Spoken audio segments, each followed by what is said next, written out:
안녕하세요. 사연 읽어주는 남녀입니다. 오늘도 와주셔서 감사드리며 그럼 오늘의 사연 바로 소개해드리겠습니다. 안녕하세요. 저는 38살의 대한민국의 평범한 여성입니다. 여러분은 믿는 게 있으신가요? 종교를 믿으시는 분들도 있으시고 운명을 믿으시는 분들도 있으시겠죠. 그리고 매년 1월 토정비결을 보며 한 해 운을 점치는 분들도 있으시고요. 어쩌면 철학관이나 무당집을 다니시는 분들도 있겠네요. 저는 과학을 믿습니다. 이공계 대학을 나와 로봇 만드는 일을 하고 있어요. 저는 초자연적인 현상이나 귀신을 믿지 않습니다. 하지만 2년 전 그런 제 믿음을 뒤흔든 엄청난 사건이 있었어요. 지금 돌이켜 생각해봐도 이해가 가지도 않고 너무나 충격적인 사건이었습니다. 여러분들에게 그날의 일을 들려드리고 싶어서 사연을 보내요. 앞서 말씀드린 것처럼 저는 로봇 관련 일을 합니다. 요즘 어딜 가나 자동화 로봇이 많잖아요. 청취자 여러분들도 식당에 가시면 빈 그릇이나 주문을 받기 위해 돌아다니는 로봇 보신 적 있으시죠? 귀여운 외형으로 식당 이곳저곳을 졸졸졸거리며 돌아다니잖아요.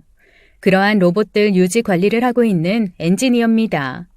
이런 일을 하는 사람들 중 여자 엔지니어는 드물어요. 제가 다니던 이공계 로봇 관련 학과에 여자 자체가 드물었죠. 그만큼 여성분들이 남성분들보다는 감성적으로 발달을 해서 그런 것 같아요. 아무튼 그날도 경기도 한 식당에서 빈 그릇 수거 로봇이 문제를 일으켰다고 AS 접수가 들어왔어요. 아침부터 서둘러 준비를 해서 식당으로 향하려 했죠. 장비들을 회사차에 넣고 막 출발을 하려는데 그런 제 차를 어떤 남자가 급하게 가로막았어요. 출발하지 말라고요. 제발 가지 마세요. 제발요. 네? 제가 지금 바빠서요. 왜 그러세요? 처음에는 잡상인인 줄 알았습니다. 거래처에서 점심 이전에 와서 로봇 고쳐놓으라고 하도 화를 내셔서 마음이 무척이나 조급했는데 잡상인이 저러니 짜증이 났어요. 그런데 제 차를 세운 남자는 다른 말 없이 제발 운전하지 말라고 부탁을 하더군요. 꼭 운전을 해야 한다면 가장 가까운 정비소를 먼저 가라고 정말 간곡하게 부탁을 했습니다. 서둘러 가야 했기에 대충 알겠다고 대답하고는 비켜달라고 했죠. 그리고 거래처로 향하던 저는 찜찜한 기분에 길가에 있던 차량 정비소에 들어갔어요. 브레이크 오일 누유인데요. 이러고 다니시면 정말 큰일 나세요. 브레이크가 잘 안 먹거든요. 정비소 사장님 말을 듣고 깜짝 놀랐습니다. 그대로 강변북로를 타고 달렸다면 큰 사고가 날 수도 있는 상황이었다고 했어요. 아침에 제 차를 멈춰 세운 정체를 알 수 없는 남자가 딱 생각나더라고요. 차에서 기름이 새는 걸 본 건가 싶었지만 브레이크 오일이 콸콸콸 새는 상황도 아니었기에 이걸 어찌 알았나 싶었습니다. 고마웠어요. 어쨌거나 큰 사고를 막아준 은인이었으니까요.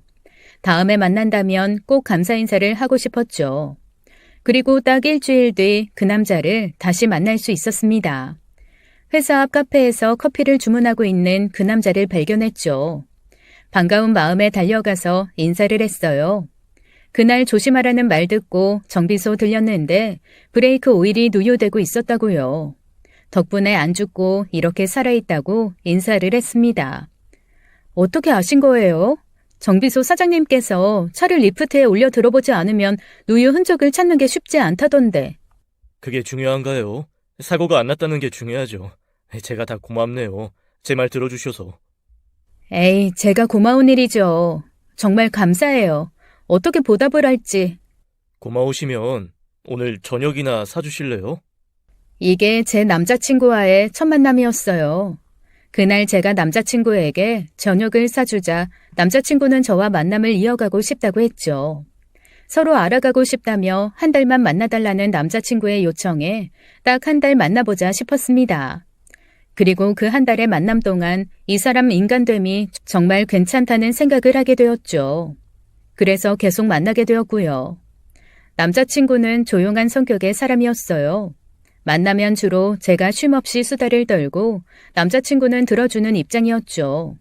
한 번도 제 수다를 지겨워하는 모습을 보인 적이 없고 진중하게 들어주었어요. 그리고 제 말을 다 기억해주는 모습도 보였습니다. 게장은 잘 못 먹지 않아? 다른 식당에 가자. 어떻게 알았어? 나 게장 못 먹는 거. 알레르기 있어서 못 먹는다고 저번에 말해줬잖아. 이런 식이었어요. 그리고 제가 꽤나 칠칠 맞지 못하거든요. 남자들만 많은 대학을 나와서 그런지 성격도 털털하고요. 형제도 남자 형제 한 명 있으니 더 심했죠. 그래서 식당에 가서 식사를 하면 옷에 음식이 튀는 일이 많았습니다.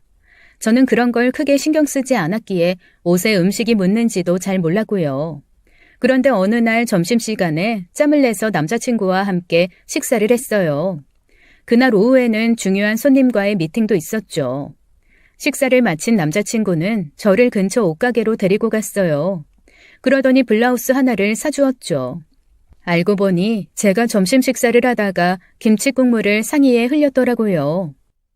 손님들이 선혜 씨 옷에 묻은 음식 자국 보면 선혜 씨를 가볍게 볼 수도 있어. 그러니까 중요한 미팅 자리이니 새 옷 입고 가요. 이뿐이 아니었습니다. 제가 핸드폰이나 지갑을 아무 곳에나 자주 두고 다니는 편이었어요. 그래서 잃어버리기도 자주 잃어버리고요.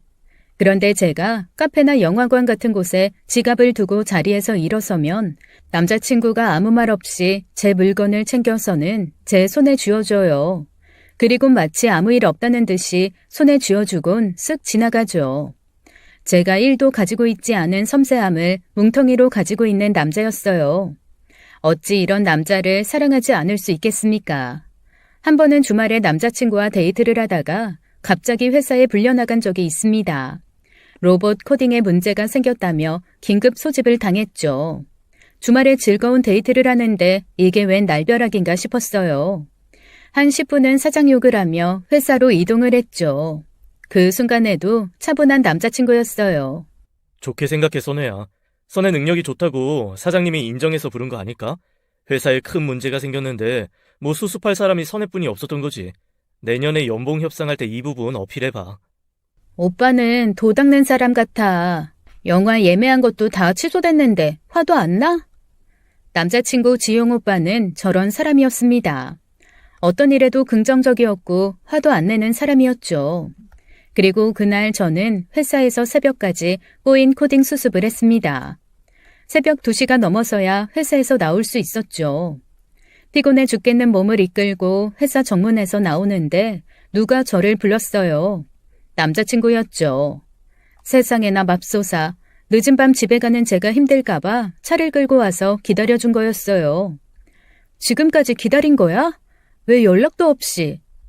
내가 기다린다고 연락하면 신경 쓰여서 일 제대로 못할 테니까. 그리고 밤도 늦었는데 혼자 다니기 위험하잖아. 너무나 사랑스러운 남자였어요. 연애 당시 제가 막 36살이 되었을 때였어요. 결혼이 시급한 나이였죠. 남자친구인 지용 오빠를 만나기 전에는 크게 결혼 생각이 없었어요. 그래서 정말 하루가 멀다 하고 엄마한테 잔소리를 들으며 살아야 했죠. 그런데 남자친구와 연애를 하다 보니 이 사람이라면 결혼을 해도 좋겠다는 생각이 들었습니다. 그래서 친정 엄마에게 슬쩍 말을 던져보았죠. 나 결혼할까? 해, 제발 해. 그리고 제발 좀 이 집에서 나가 이거사. 내가 언제까지 네 밥상을 차려야 돼? 잠깐, 너 만나는 남자 있니? 궁금해? 한번 집에 오라고 할까? 제 말에 마늘을 까고 있던 엄마가 자리에서 벌떡 일어서더라고요. 그 바람에 마늘이 온 집안에서 날아다녔죠. 아빠는 안방에서 주무시다가 어떻게 제 말을 들었는지 뛰쳐나오셨고요. 저렇게 좋으신가 싶었어요. 그래서 그 주에 남자친구에게 조심스럽게 물어보았습니다. 부모님이 식사 초대를 하고 싶어 하는데 가볍게 만나보겠냐고요. 남자친구가 부담스러워 할까봐 조심스럽게 물어보았는데 아주 흔쾌히 초대에 수락을 하더군요. 그리고 그 주 주말에 남자친구를 친정 식구들에게 소개해 주었어요. 남자친구가 겉모습을 보면 어른들이 좋아할 만해요. 키도 크고 늘씬하죠. 피부는 저보다도 하얗고요. 흔히들 호감형 얼굴이라고 하는데 제 남자친구가 딱 그랬습니다. 모난 구석이 없었죠. 그래서 외향적으로는 엄마도 마음에 들었는지 저를 보며 연신 윙크를 날리더군요. 그러거나 말거나 저는 남자친구를 부모님에게 소개해 주었습니다. 남자친구는 서울대 경영학과를 나왔어요. 저도 처음에 그 학벌을 듣고는 조금 놀랐죠. 공부 엄청 잘하는 애구나 싶었어요. 그리고 직업을 듣고도 놀랐죠. 남자친구는 세무사였거든요. 부모님도 남자친구의 학벌과 직업을 듣고는 그 입을 쩍 벌리셨어요. 자기 딸 노처녀로 늙어 죽을 것 같아 걱정이 이만저만이 아니었는데 이렇게 좋은 신랑감을 데리고 왔다니 아주 좋아 죽는 눈치가 훤히 보였죠. 벌써부터 우리 사위 그러시며 식사를 챙겨주시는데 가볍게 인사드리고 오자 말한 제가 다 민망하더라고요. 식사가 끝나고 집을 나와 제가 남자친구에게 사과를 했어요. 결혼 이야기가 오고 간 것도 아닌데 불편하게 해서 미안하다고요. 나랑 결혼 안 하려고 했어? 나도 이제 37살이고 선혜 너도 36이잖아. 이 정도면 결혼을 전제로 우리 만나고 있는 거라 생각했는데 내 착각이었나? 아니라고 대차게 말했어요. 물론 착각이 아니라고요. 저도 결혼 전제로 만난다고 했습니다. 그렇게 그날 저희는 다음 해에 결혼식을 올리자는 약속을 하고 헤어졌어요. 그날 제 마음이 다 따뜻하더라고요. 그런데 연애를 하며 남자친구의 이상한 행동들이 보이기 시작했습니다. 처음에 저를 만났을 때 뜬금없이 운전하지 말라고 부탁한다고 말하던 것과 비슷한 현상들이었어요. 하루는 남자친구가 새벽부터 제게 전화를 했어요. 잠에서 깬 제가 전화를 받으니 남자친구가 이상한 말들을 하기 시작했죠. 오늘 회사 출근할 때 동쪽 길로 가지 말고 북쪽 길로 삥 돌아가. 그게 무슨 말이야? 동쪽 길? 그게 어딘데? 평소 가던 백화점 쪽 말고 지하상가 쪽으로 돌아서 출근하라고. 에? 그러면 10분도 넘게 돌아가야 되는데? 왜 그래야 하는데? 내 말 꼭 명심해. 알았지? 부탁이야. 그리고 빨간색을 조심해. 알았지? 전화를 끊고 보니 그때가 새벽 3시였어요. 너무 졸린 저는 남자친구 말을 비몽사몽 중에 듣고는 그대로 다시 잠이 들었죠. 그리고 다음 날 지각을 했습니다. 자다가 중간에 깨서 그런지 피곤하더라고요. 저도 모르게 알람을 끄고 늦잠을 잤어요. 급하게 일어나 회사로 달려갔죠. 새벽에 남자친구가 제게 신신당부한 지하상가 쪽으로 출근하라는 말도 있고요. 그러다가 자전거와 사고가 날 뻔했습니다. 자전거를 타고 달리던 남자가 핸드폰을 보다가 그대로 저를 칠 뻔했죠. 제 날렵한 운동신경으로 간신히 피해서 사고는 면했습니다. 자전거에서 급하게 내린 남자가 제게 머리를 숙이며 사과를 하는데 그 남자가 빨간색 후드티를 입고 있었어요. 그 순간 새벽에 남자친구가 한 말이 딱 생각나더군요. 그날 출근하고 남자친구와 카톡으로 대화를 했어요. 자전거와 사고 날 뻔했는데 어찌 알고 새벽에 조심하라고 연락했냐고요. 남자친구는 그저 꿈을 꾸었다고 둘러대긴 했는데 제 상식으로는 이해가 가질 않았습니다. 꿈에서 미래의 제 사고가 나온다뇨. 그건 예지몽 뭐 그런 건가요? 도저히 저는 믿을 수가 없었어요. 그날 이후로 비슷한 일이 또 있었죠. 이번 주에는 마시는 것 좀 가려. 가능하면 집에서 물 싸들고 다니는 게 좋을 것 같아. 저번 일도 있고 해서 그날은 집에서 물통을 준비해서 회사에 출근을 했습니다. 회사에도 정수기가 당연히 있었지만 남자친구가 물을 조심하라고 신신당부했거든요. 그리고 정말 신기하게도 그날 온 회사 직원이 배탈이 났어요. 설사를 하고 난리도 아니었죠. 회사에서 직원들을 위해 우유를 단체로 시켜 마시고 있었는데 그 우유가 탈이 난 것이었습니다. 마시는 것을 가리라는 남자친구 말에 저만 그 우유를 안 마셨거든요. 남자친구에게 다시금 물어보아도 대답은 같았어요. 왠지 마시는 걸 조심해야 하는 기분이 들어 제게 말해주었다고요. 이때까지는 우연이라 생각했습니다. 아니 그렇게 믿고 싶었죠. 제 상식으로는 이해가 안 되는 일이었으니까요. 날도 더워 음식 상하는 일이 허다했으니 우유도 상했다고 생각했습니다. 하지만 그 다음 주에 제게 일어난 일은 온몸에 소름이 돋을 지경이었어요. 이번에는 집을 나가지 말라는 남자친구의 부탁이었어요. 하지만 당시 회사가 너무 바쁜 상황이라 연차를 땡겼을 수가 없었죠. 출근을 해야 한다고 제가 고집을 하니 그렇다면 차를 이용하지 말라고 부탁을 하더군요. 대중교통을 이용하라고요. 알겠다고 하고 출근을 하려는데 그날 밖에 비가 엄청나게 쏟아졌습니다. 버스를 타고 출근을 하면 아주 홀딱 다 적게 생겼더라고요. 그래서 남자친구 말 안 듣고 주차장으로 향했어요. 자차로 출근하려고요. 앞에서 말씀드린 것처럼 저 미신 이런 거 절대 믿지 않습니다. 오직 과학을 믿는 사람이죠. 남자친구가 2번이나 제게 일어날 위험한 일을 미리 말해주었지만 단순 우연으로 생각했어요. 그래서 3번째 경고도 사뿐하게 무시했죠. 하지만 그날도 어김없이 사고가 터지고 말았어요. 제 차가 주차장에서 길로 나가자마자 사고가 났거든요. 비가 너무 많이 와서 코너에서 오는 차를 못 보고 추돌사고가 났습니다. 큰 사고는 아니고 단순 접촉사고였는데 3번이나 남자친구의 말이 실현이 되고 나니 이 순간부터는 저도 소름이 돋더라고요. 당시 점점 더워지는 날씨 속에 내리는 비였는데 사고가 나는 순간 모골이 송연해지더군요. 보험사를 부르고 사고 처리를 하는데 남자친구 생각이 계속 났어요. 이 사람 대체 뭐 하는 사람이지? 정체가 뭐지? 이런 생각만 나더라고요. 그리고 이어지는 남자친구의 전화를 받는 순간 정신이 아득해졌습니다. 내 말 안 듣고 사고 났지? 저 정말로 사고 소식을 남자친구에게 말 안 했어요. 남자친구 말 안 듣고 차 끌고 나갔다가 일어난 사고여서 어떻게 설명해야 할지도 난감해하고 있었거든요. 그런데 남자친구는 마치 제 사고를 이미 다 알고 있다는 듯이 제게 전화를 걸더군요. 미안해 오빠. 비가 너무 많이 내려서 차로 출근하려다가 큰 사고는 아니었어.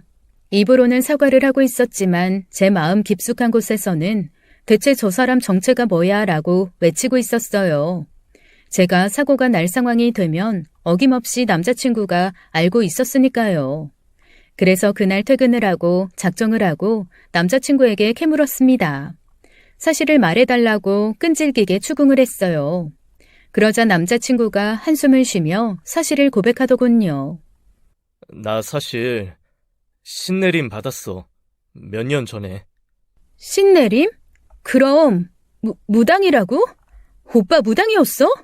그러면 서울대 경영에 세무사라는 건 거짓말이야? 어떻게 그렇게 감쪽같이 나를 속여? 세상에. 아니야. 속인 거 아니라고. 서울대도 맞고 세무사도 맞아. 그런데 내가 세무사라고 신이 나를 피해가는 게 아니잖아. 나도 신내림 받는 거 싫었다고. 남자친구의 말은 이랬어요. 세무사 시험에 합격한 이후 세무법인에 취업을 한 남자친구였어요. 누가 봐도 성공한 엘리트였죠. 학교도 서울대 경영이었으니까요. 그런데 그쯤 남자친구의 무병이 시작되었다고 했습니다.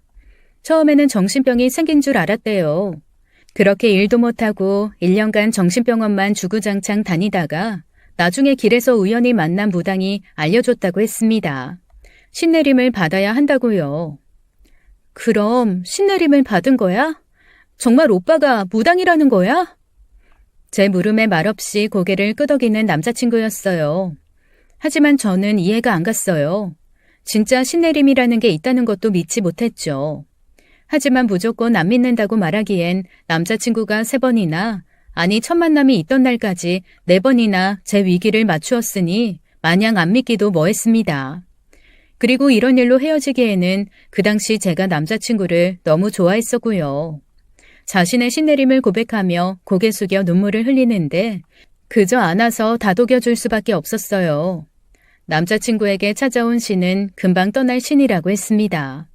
자신에게 내림굿을 해준 무당이 해준 말이라고 했어요. 그래서 몇 년만 참기로 했죠. 남자친구는 자신의 상황을 저희 부모님에게도 말했습니다. 정식으로 저희 부모님을 찾아뵈어 신내림 받은 걸 숨겨서 죄송하다며 사죄를 했죠. 친정 부모님은 처음엔 당황해 하셨어요. 그날은 좋게 좋게 이야기하며 남자친구를 돌려보내셨지만 남자친구가 집으로 돌아가자 부모님이 제게 말씀하셨죠. 헤어져. 너 정말 무당하고 결혼할 생각이야? 네 성격에 그걸 감당이나 할 수 있겠어? 너 그런 거 믿지도 않잖아. 공부 잘해서 서울대 나오고 세무사 시험 합격하면 뭐하냐. 지금은 무당으로 살고 있는데 무당 아내로 사는 거 네가 생각하는 것처럼 쉬운 거 아니야. 나도 네 엄마 의견이랑 같다. 금방 떠날 신이 찾아온 거라 말해줘도 친정 부모님은 믿지 않으셨어요. 신이 들어올 때 언제 나갈 거라고 말하면서 들어오는 거 들어본 적도 없다면서요. 나중에 신이 떠나고 난 이후에 세무사 일을 다시 하면 된다고 했지만 친정 부모님은 반대 의견을 굽히지 않으셨습니다. 그때부터 제 연애를 말리기 시작하셨죠. 저도 혼란스러웠지만 일단 헤어지겠다는 생각을 한 건 아니었어요.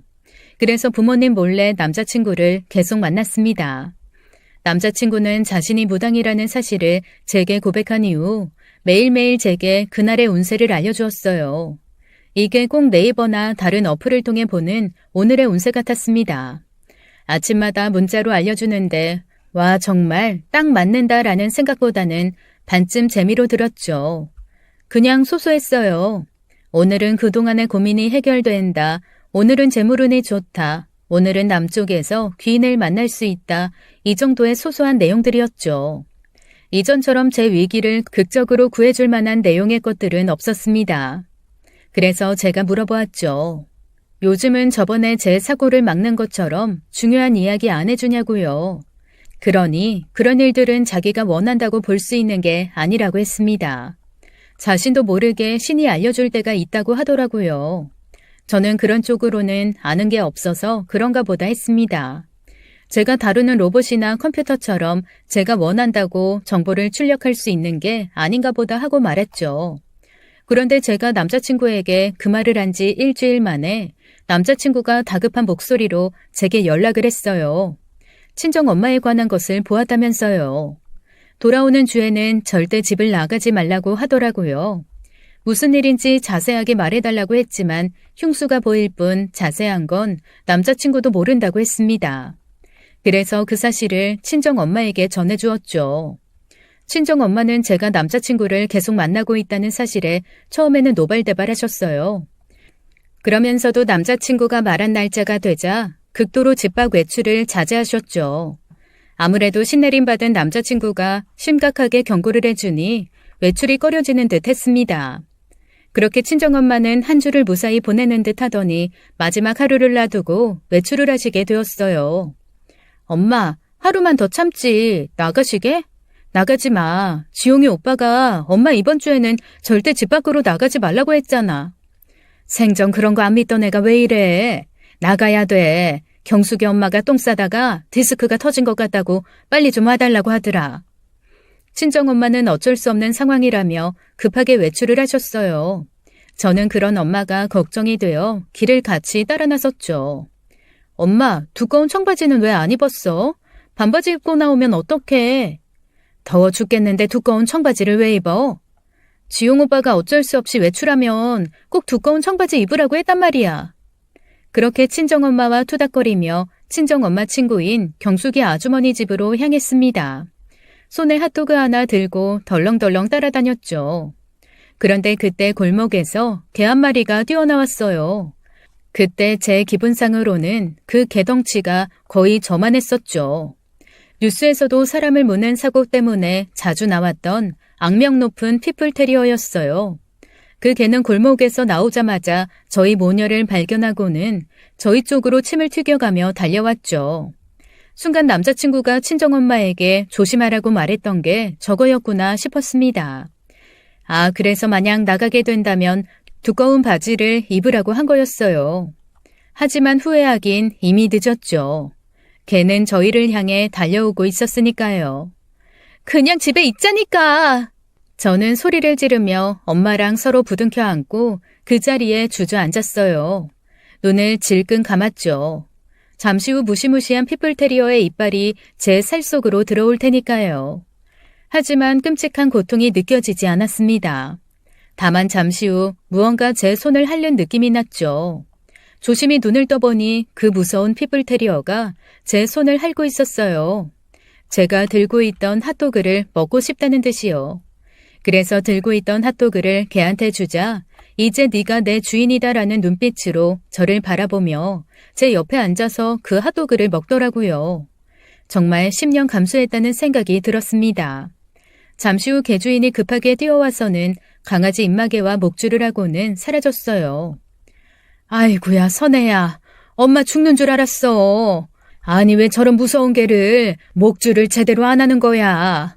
참, 네 남자친구 지용이가 이것 때문에 집 밖으로 나가지 말라고 한 거니? 친정엄마는 제 남자친구가 정말 용한 무당 같다며 신기해 하셨지만 저는 생각이 달랐습니다. 이때부터 뭔가 이상한 기분이 들었어요. 의심이었죠. 남자친구가 정말 뛰어난 무당이고 앞날을 미리 본 것이라면 저 개가 저희 모녀를 물었어야 하는 게 맞았어요. 지금처럼 개가 달려와서는 저희 보고 배 까고 좋아서 뒹굴거릴 상황이었다면 애당초 집을 나가지 말라는 경고 자체를 하지 말았어야 했습니다. 그럴 위기 자체가 없는 거니까요. 제가 하는 일 자체가 프로그램을 짜고 코딩을 하는 일이라 이런 모순되는 일은 쉽게 눈에 확 들어왔죠. 남자친구는 그날 일을 제게 듣고는 그저 다행이라 하더군요. 저는 그날 일을 기점으로 남자친구를 유심히 살펴보게 되었습니다. 그리고 한 달간 별일이 없었어요. 그러던 어느 날 남자친구가 제게 말했습니다. 아버님, 불을 조심하셔야 할 것 같아. 불? 갑자기 무슨 불? 이제는 남자친구가 위기를 말하면 의심부터 생겼어요. 남자친구를 만나기 전에는 살면서 이런 일이 한 번도 없었는데 꼭 위기를 몰고 다니는 기분이었죠. 아니 어쩌면 살면서 여러 위기가 있었지만 저번 개사고처럼 아무렇지 않게 지나갔을지도 몰랐어요. 하지만 남자친구가 계속 그 위기를 제게 말해주니 더욱 스트레스를 받는 듯 했습니다. 친정 부모님이 말씀하신 무당과 사는 가족의 삶이 힘들 거라는 이유가 이런 거구나 싶기도 하고 이게 진짜 현실에서 가능한가 싶기도 했습니다. 믿을 수가 없었어요. 대통령 만나면 위기를 이겨낼 수 있으니까 꼭 기억하시라고 아버님한테 이야기 전해줘. 대통령이라뇨. 대체 무슨 말인가 싶었죠. 남자친구도 자세한 건 모른다고 하더군요. 그리고 남자친구가 저 말을 한 지 꼭 한 달 만에 사건이 터지고 말았습니다. 친정아빠는 자재상을 하고 있으세요. 그래서 땅값이 저렴한 도심지 외곽에 컨테이너로 작은 사무실을 차려두고 그 옆 창고에서 자재 관리를 하고 있으시죠. 그날은 주말이었는데 아빠가 쓰던 컴퓨터가 말썽을 부렸어요. 그래서 제가 아빠 사무실에 찾아가서 컴퓨터를 고쳐주었죠. 그때 갑자기 아빠 사무실인 컨테이너 창으로 연기가 들어오기 시작했습니다. 매캐한 냄새에 검은 연기였어요. 급하게 창을 바라보니 사무실 밖에서 불길이 솟아오르고 있었죠. 놀라서 아빠와 함께 컨테이너 사무실을 빠져나가려는데 갑자기 사무실 문이 안 열리는 것이었습니다. 아빠가 덩치도 좋고 힘도 좋은데 아무리 문을 발로 차고 어깨로 밀어도 꼼짝도 안 했어요. 그 사이 밖에서는 불길이 무서운 속도로 커지고 있었죠. 그리고 검은 연기가 컨테이너 사무실 안으로 밀려 들어왔습니다. 그 순간 이대로 정말 죽는구나 싶었어요. 그때 밖에서 쿵쾅거리는 소리가 들리더니 문이 철컥 열렸습니다. 저와 아빠는 사무실에서 바로 달려나갔죠. 그곳에는 어떤 남자가 서 있었는데 젊은 남자였어요. 저희에게 다친 곳 없냐고 물었죠. 제 비명소리를 듣고 달려왔다고 했습니다. 쇠기둥이 쓰러져 문을 막아 문이 안 열린 것이라고 했어요. 그 사이 불길은 커져갔고 아빠 사무실은 홀라당 타버리고 말았습니다. 동네 주민이 신고를 했는지 소방차가 와서는 불을 끄기 시작했어요. 저는 그제야 정신이 돌아와서 저희 부녀를 구해준 그 남자에게 감사하다고 인사를 하는데 그 사람 옷에 떡하니 미국 대통령 사진이 프린팅 되어 있더라고요. 그래서 남자친구가 말한 대통령을 만나면 위기를 이겨낼 수 있다는 말이 이 말이었구나 싶어 소름이 돋았습니다. 그런데 저희를 구해준 그 남자 어디선가 본 듯한 얼굴이었어요. 한쪽 눈썹에 아주 큰 점이 있는 남자였는데 그 특이한 점 때문에 기억을 하고 있었죠. 저 누군지 아시죠? 몇 년 전 남동생이 저보다 먼저 결혼을 했었습니다. 남동생이 고등학생 때 심하게 왕따를 당해서 친구가 별로 없거든요.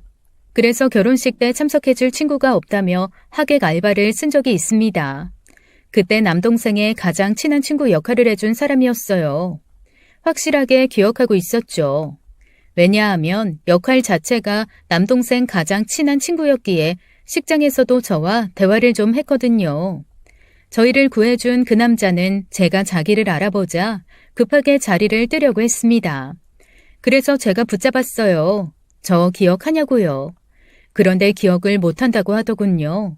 제가 남동생 결혼식 이야기를 하니 그런 일을 한 적이 없다고까지 했습니다. 하지만 제 기억 속에서는 그 남자가 분명하게 맞았거든요. 물론 몇 년 전 일이니 기억을 못할 수도 있죠. 그런데 결혼식 하객 알바를 한 적도 없다고 우기기 시작하더군요. 당시 아빠 사무실이 정말 한적한 허허 벌판에 있었어요. 주변에는 밭이 많이 있었고 정말 시골처럼 노인분들만 사는 시골집이 몇 개 있었고요. 어떻게 여기를 지나다가 우리 부녀를 구했는지 물었습니다. 우연으로 지나갈 만한 길이 아니었거든요. 그러니 근처 공장을 다니고 있는데 우연하게 검은 연기를 보고 뛰어왔다고 하더군요. 솔직히 좀 이해가 안 갔어요.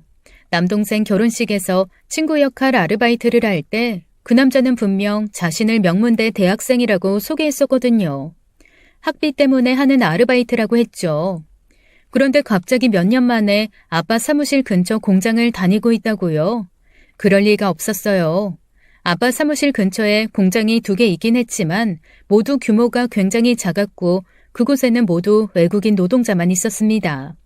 제가 집요하게 이것저것을 묻자 저희를 구해준 그 남자는 서둘러 도망가듯이 자리를 떴습니다. 저와 아빠도 출동한 소방관분들과 경찰분들에게 불난 일에 대한 상황을 설명해야 해서 그 남자를 마냥 붙잡아둘 수가 없었어요. 이후에 아빠에게 말해서 그 남자를 찾자고 했습니다. 우리 부녀를 구해준 사람이니 감사를 표하자고요. 말은 그렇게 했지만 아빠 사무실에 불이 난 것과 그 남자가 저희 부녀를 구한 게 우연 같아 보이지 않아서 더 깊게 추궁해보고 싶었거든요. 근처 공장을 다닌다고 말했으니 아빠 사무실 근처 공장부터 돌아다니며 찾았어요. 하지만 어느 공장에서도 그 남자를 찾을 수는 없었습니다. 이때부터 솔직히 제 의심이 확신으로 바뀌기 시작했어요. 저희를 구해준 그 남자의 정체도 수상했고 무엇보다 아빠 사무실이 불탈 때 제가 분명하게 휘발유 냄새를 맡았거든요. 이쯤부터 남자친구와 소원해지기 시작했습니다. 그 일에 대해 미리 경고를 해준 남자친구도 의심스럽게 보였거든요. 그런데 친정아빠는 저와는 반대로 남자친구를 좋아하기 시작했어요. 우리 부녀 목숨을 구했다면서요. 그리고 제가 원한다면 결혼도 허락한다면서 180도 바뀐 모습을 보이셨죠. 저는 이런 제 상황과 고민을 가장 친한 친구 미주에게 털어놓았습니다. 친구도 저처럼 굉장히 이성적인 사람으로 미신이나 귀신 그런 것을 믿지 않는 친구였어요. 제가 남자친구와 그동안 있었던 일들을 이야기하자 친구도 믿지 못하는 눈치였죠. 솔직히 너무 수상한데? 어떻게 그렇게 말하는 대로 다 일이 생겨? 그 정도면 로또 번호도 맞추겠는데? 나도 처음엔 신기하기도 하고 내가 모르는 신기한 세상이 있나 싶었는데 우리 아빠 사무실 불난 사건 보고 나니까 너무 이상하더라고. 제 고민에 친구는 한참 생각을 하더니 그럼 시험을 한번 해보자고 했습니다. TV에서 보았는데 진짜 용한 무당들은 자신을 시험해보려는 사람이 나타나면 신기하게 그걸 알아보고 혼을 내서 쫓아낸다는 이야기였어요. 남자친구가 정말 용한 신내림을 받았다면 저와 친구가 하는 행동을 간파할 수 있을 테고 그게 아니라면 지금까지의 남자친구 행동은 거짓일 확률이 높은 것이죠. 그리고 저와 제 친구는 제 남자친구 시험을 진행했습니다. 제 친구가 이사를 간 집에서 매일 가위에 눌리는데 헛소리도 들리고 가끔 헛것도 보인다고 남자친구에게 도와달라고 말을 했죠. 조현병 뭐 그런 거 아닐까? 한번 병원에 가보는 게 좋을 것 같은데. 단순 기가 화한 걸 수도 있고. 당연히 병원에는 먼저 갔지. 그런데 아무 이상 없대. 대학병원에서 수십 가지 검사를 했는데 모두 정상이라고 하더라. 그런데 내 친구는 정말 죽겠대. 내가 볼 때 오빠처럼 무병이 온 것 같은데 한 번만 봐줄 수 있어? 제발 부탁이야. 제 부탁에 남자친구는 무척이나 당혹스러운 표정을 짓더군요. 저는 그럴수록 더 남자친구에게 매달리며 부탁을 했습니다. 속으로는 그런 남자친구가 더 의심이 되었고요. 결국 남자친구가 제 친구를 만나보기로 했죠. 저와 제 친구 집에 간 남자친구는 한동안 말없이 친구를 바라보았어요.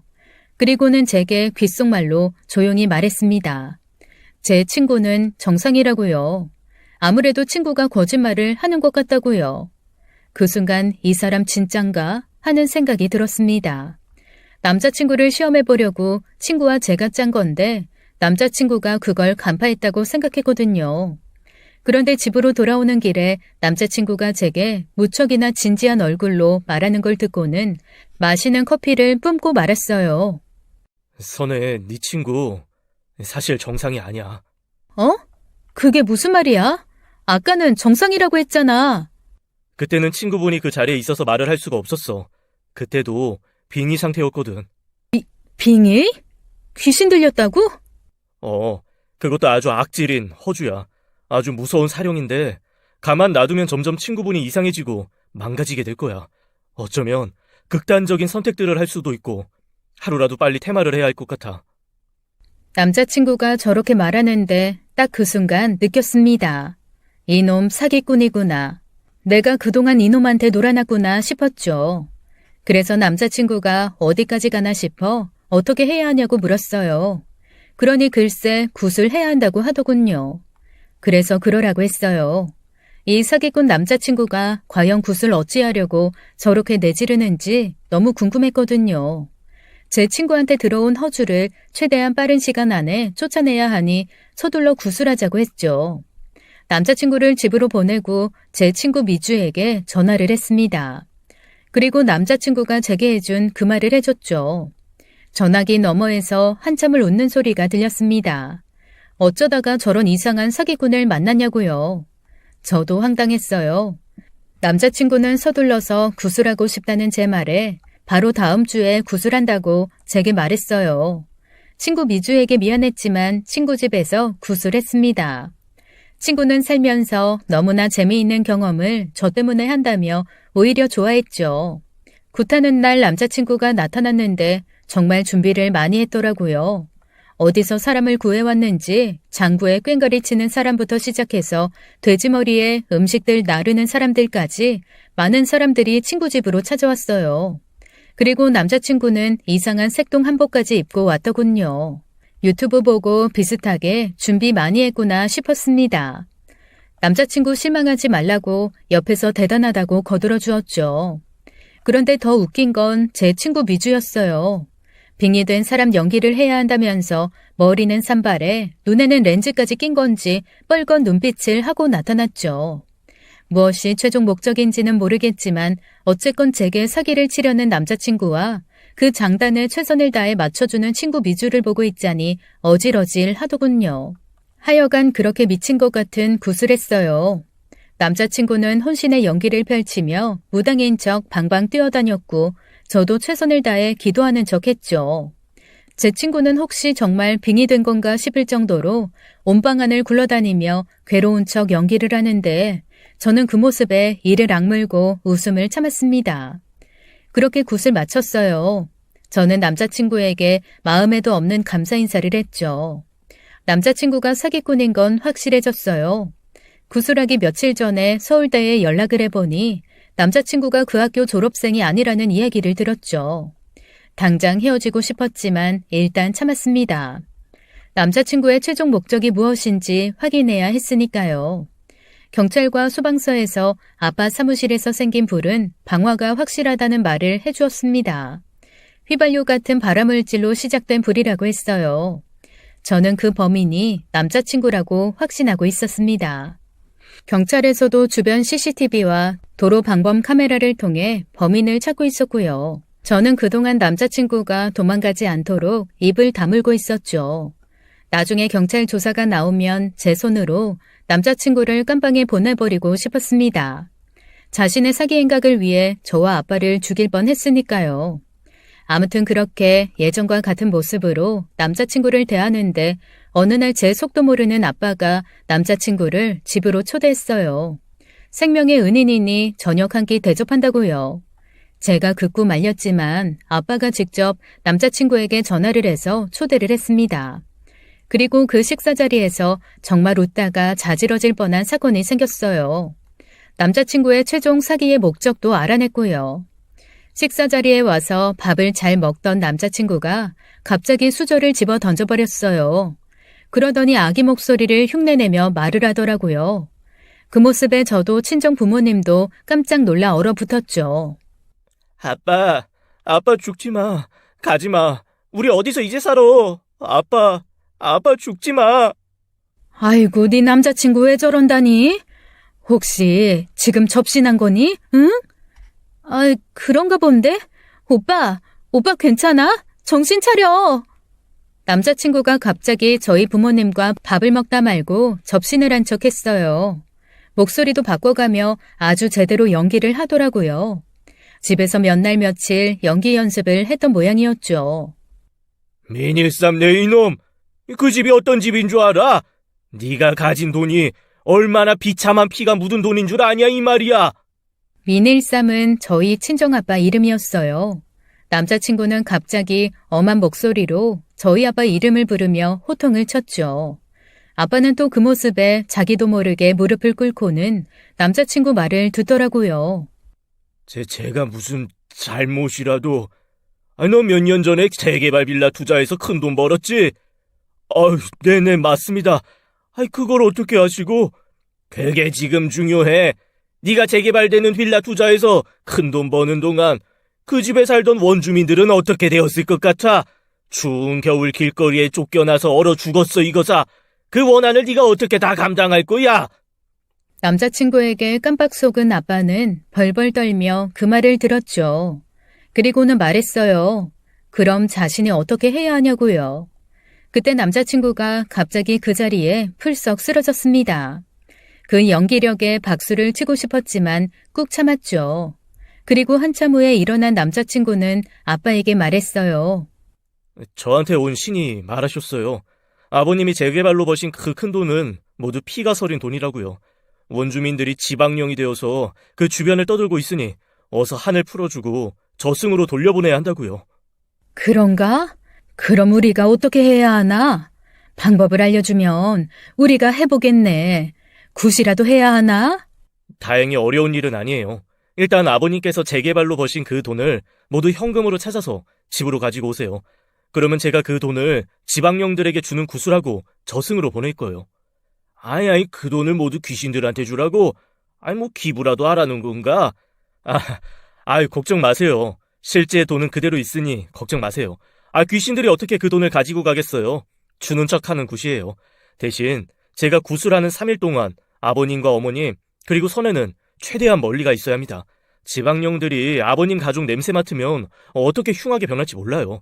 제가 잘 달래서 저승으로 돌려보내야 하니까 선에 너는 어머님 아버님 모시고 최대한 멀리 가 있어. 물을 건너가 있는 게 가장 좋으니 제주도 정도 가 있는 게 좋겠다. 그러니까 자네가 구슬하는 3일 동안 우리는 제주도에 가 있으라는 말이지. 쉽구만 그려. 네 맞습니다 아버님. 그러면 다 해결될 것 같습니다. 남자친구가 아주 우리 가족을 호구로 보았더라고요. 현금을 모두 집에 두고 우리 가족은 3일간 저 먼 제주도에나 가 있으라는 말이었죠. 결국 이놈의 목적을 알게 되었습니다. 돈이었어요. 그동안 제게 보여준 모든 모습들이 사기였을 겁니다. 자신이 능력 있는 무당인 척해서 저희 가족 돈을 모두 사기쳐 가지고 도망갈 생각이었겠죠. 호락호락 당할 수는 없었어요. 그날 이후 친정 부모님에게도 남자친구의 정체에 대해 다 이야기를 해주었습니다. 아버지 어머니는 배신감과 분노에 치를 떠셨죠. 당장 경찰서에 신고하겠다는 거 제가 조금만 기다려달라고 했어요. 아직 범죄를 저지른 게 아니었기에 처벌할 방법도 없었거든요. 저는 남자친구가 저희 가족에게 저지른 일에 대한 합당한 대가를 치르게 해주고 싶었습니다. 그런데 문제는 경찰서에서 방화에 대한 증거를 못 찾고 있는 것이었습니다. 제가 저희를 구해준 그 남자의 신상도 경찰에게 알려주었는데 그 사람 신병 확보도 못하고 있었죠. 하지만 일단 대한민국 경찰을 믿고 시간을 끌어야 했어요. 그래서 남자친구에게 돈을 준비하는 동안 기다려달라고 했습니다. 너무 오래 끌면 안 좋아. 그러니까 최대한 빨리 부탁해. 이놈이 나한테 무슨 지 돈 맡겨놓은 줄 알았습니다. 빨리 돈을 마련하라고 재촉을 하니까요. 그러던 어느 날이었죠. 남자친구가 저희 집에 와서 생쇼를 한 지 일주일쯤 되었을 때 담당 형사분께서 제게 전화를 주셨어요. 방화에 대한 증거 영상을 찾았다고요. 아빠 사무실 근처 도로 영상들을 모두 찾아보고 화재가 난 시점 그 도로를 지나가는 차량을 모두 조사했다고 했습니다. 그리고 그 시간 저희 아빠 사무실 쪽으로 들어가는 차를 발견했고 그 차량 운전자를 조사했다고 했어요. 그 운전자는 범인은 아니었는데 놀랍게도 그분 차 블랙박스에 남자친구가 휘발유통을 들고 걸어가는 게 딱 찍힌 거였죠. 형사분이 제 남자친구가 범인이 확실하니 수배를 때려서 잡는다고 하더군요. 그 말에 제가 힘들게 찾지 말라고 했습니다. 내일 안에 잡게 해드린다고 말했죠. 그리고 저희 집으로 와달라고 했어요. 안방에서 기다리시면 포장까지 해서 남자친구 인계해주겠다고요. 그리고 바로 남자친구에게 전화를 했죠. 돈 준비했으니 지방령들 저승으로 보내는 곳 해달라고요. 그 말에 기뻐하면서 반나절도 안 돼서 저희 집으로 달려오더군요. 제 친구 미주한테 굿해줄 때 가져왔던 장비들을 들고요. 남자친구가 저희 부모님 어디 가셨는지 묻길래 먼저 제주도로 갔다고 했습니다. 저도 이제 곧 출발한다고 했어요. 물론 뻥이었죠. 남자친구는 굿 잘해서 지방령들 모두 성불시킬 테니 제게 걱정 말라고 큰 소리 치더군요. 저는 준비한 돈은 안방에 있으니 굿 잘하라고 했어요. 혹시 안방 안에 지방령들이 숨어 있을 수 있으니 조심하라고도 말해줬죠. 제가 본 것 같은데 아주 험하게 생겼다고요. 제 말에 남자친구는 고개를 갸우뚱하더니 알겠다고 하더군요. 그리고 저도 어서 제주도로 떠나라고 재촉을 했습니다. 그리고 남자친구가 안방문을 여는데 대기하고 있던 형사분들이 방에서 쏟아져 나와 남자친구를 잡았습니다. 그때 저희 부모님도 작은 방에서 달려 나왔습니다. 이게 뭐냐고 남자친구가 소리를 지르고 도망가려 했지만 형사님들이 꽉 잡고 수갑까지 채우려고 했어요. 그런데 그때였어요. 남자친구가 엄청난 힘으로 형사님들을 밀어냈죠. 그 힘에 형사님들도 당황해 하셨어요. 다시 형사분 한 분이 남자친구를 제압하려 다가가는데 남자친구가 그 자리에 앉아 근엄한 목소리로 말하기 시작했죠. 멍청한 것. 지 엄마 때려 죽인 지혜비는 잡지도 못하면서 형사질을 하고 있어. 그 말에 달려들던 형사분이 힘없이 그 자리에 털썩 주저앉았어요. 다른 형사분이 남자친구에게 다가서니 남자친구가 그 형사분을 째려보더니 입을 열었죠. 아내 말고 또 다른 여자가 있네. 그 말에 또 다른 형사분도 놀라면서 뒷걸음질을 쳤습니다. 저는 형사분들에게 말했어요. 놀라지 마세요. 저거 다 거짓말이에요. 쟤 지금 연기하는 거라고요. 무당 아니에요. 하지만 남자친구가 말한 게 사실이었는지 형사분들이 입만 뻐끔거리며 자리에서 일어나 남자친구에게 다가서질 못했습니다. 그래서 저희 아빠가 다가갔어요. 호통을 치면서요. 어디서 연극질 하냐고요. 선혜 아버지, 우리 지금 먹고 사는 것도 힘든데 둘째는 갖지 마요. 애한테 미안하지만 내일 병원 가서 지우려고요. 그 말에 저희 아버지도 소리를 지르면서 뒷걸음질을 치셨어요. 너 뭐야? 너 뭐냐고? 네가 그걸 어떻게 알아? 엄마는 그 말에 헉소리를 내며 쓰러지시기까지 했죠. 제가 급하게 엄마를 잡았습니다. 엄마, 왜 그래? 엄마 정신 차려! 무슨 상황인지 잘 몰라 당황해하는 저였는데 남자친구가 그 순간 제 눈을 똑바로 바라보며 말했습니다. 이 세상에 귀신이 어디 있어? 어디 있어? 대머리 곰돌아. 혹시 귀신이 있어도 네가 나 지켜줘야 돼?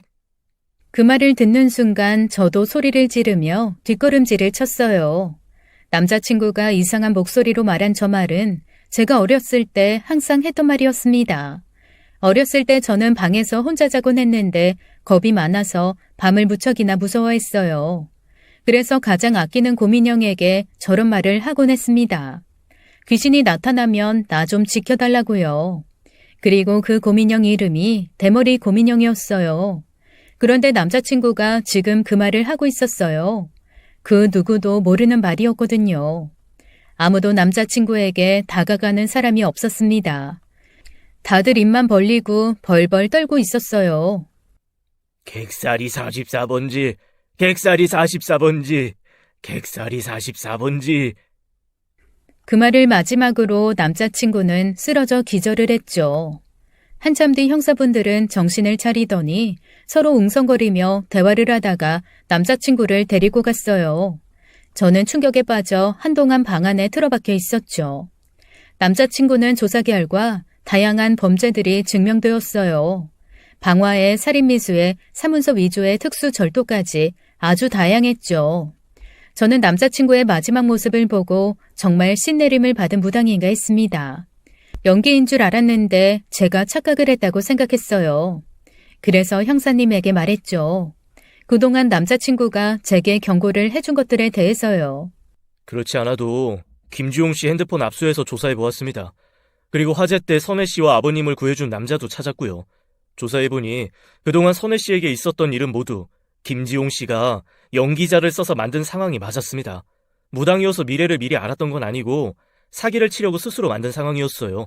차 사고 났던 것도 자전거 사고도 그리고 강아지 사건도 다 연기자들이었어요.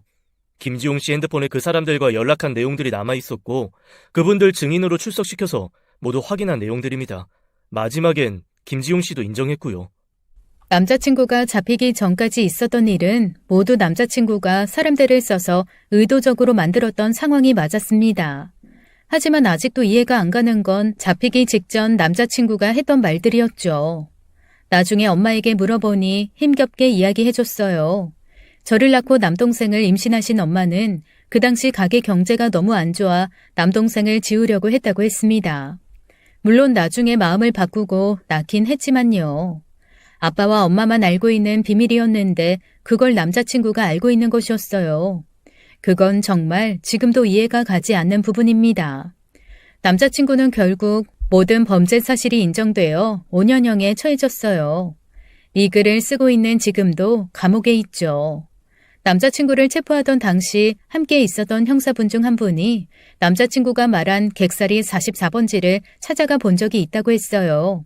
깊은 산속이었다고 했습니다. 그리고 그곳에서 폐가 하나를 발견했다고 했죠. 그곳에서 미라처럼 된 시체를 발견했습니다. 그 동네 오래 사신 어르신 분들을 통해 조사해보니까 그 집에 유명한 무당이 살았다고 하더군요. 예전에 아주 어린 아들이랑 같이 살았다는데 그 아들 행방은 아는 사람이 아무도 없고요. 저는 아직도 초자연적인 현상을 믿지 않습니다. 모든 일에는 과학적인 이유가 있다고 믿어요. 하지만 사기꾼이었던 제 남자친구가 체포되던 당시의 그 일은 기억에서 지우고 싶을 만큼 소름 끼치고 수수께끼 같은 일이었어요. 경찰 조사에서 남자친구는 체포 당시의 일은 그 어떤 기억도 나지 않는다고 했습니다. 남자친구가 교도소에 있을 때 딱 한 번 면회를 가본 적이 있어요. 제 눈도 바라보지 못하고 사람이 완전히 망가져 있었어요. 밤마다 잠들 때 누가 나한테 이상한 말들을 하는 것 같아. 선혜야, 제발 부탁이야. 나 여기에서 나가게 좀 해줘. 나 너무 무서워. 제가 해줄 수 있는 일이 없다고 했습니다. 죄에 대한 죄값 치르고 나오라고 했죠. 그리고 다시는 찾아가지 않았어요. 제게도 이 사건은 생각하기도 두려운 사건이었거든요. 저는 아직도 이해가 가질 않습니다. 그날의 그 일이요. 지금까지 사연 읽어주는 남녀였습니다. 끝까지 시청해주신 여러분 감사드리며 저희는 다음 사연으로 돌아올게요. 감사합니다.